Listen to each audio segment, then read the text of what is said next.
آہستہ گزرتی ہے. تو یہاں بھی دن کی قسم، رات کی قسم. سورہ واللیل میں آواز دی، بسم اللہ الرحمن الرحیم، واللیل اذا یغشا والنہار اذا تجلی. قسم ہے رات کی جب وہ اندھیری ہو جائے، قسم ہے دن کی جب وہ روشن ہو جائے. بار بار دن اور رات کی قسمیں کھا رہا ہے. سورہ والضحیٰ میں آواز دی، بسم اللہ الرحمن الرحیم، والضحیٰ واللیل اذا سجا.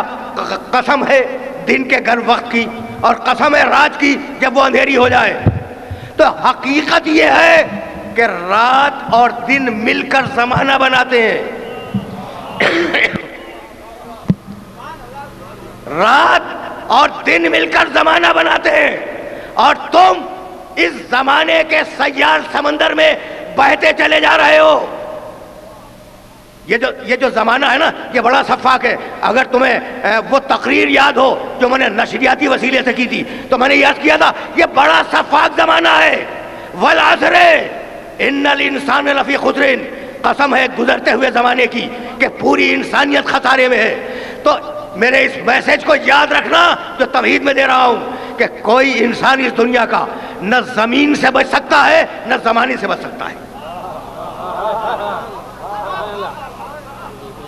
آرام سے سننا.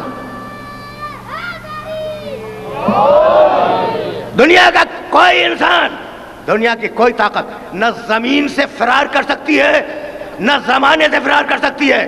تو اگر تمہیں یاد ہو تو میں نے یہ جملہ کہا تھا کہ آج کا انسان ہر گناہ کے لیے جواز یہ پیش کرتا ہے کہ ہم کیا کریں، زمانہ ایسا آ گیا.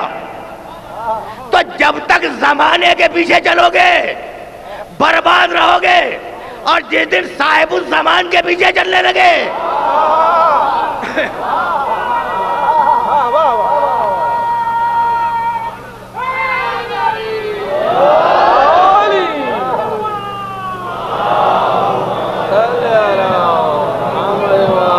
ہے تو یہ. اچھا، تو اب صاحب الزمان کے پیچھے چلنے کے لیے بنیادی ضرورت ہے نفس کو پاک کرواؤ.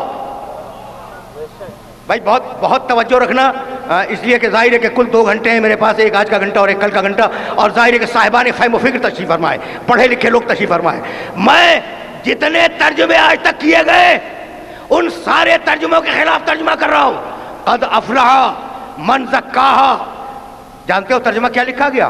وہ کامیاب ہو جائے گا جس نے اپنے نفس کا تزکیہ کر لیا.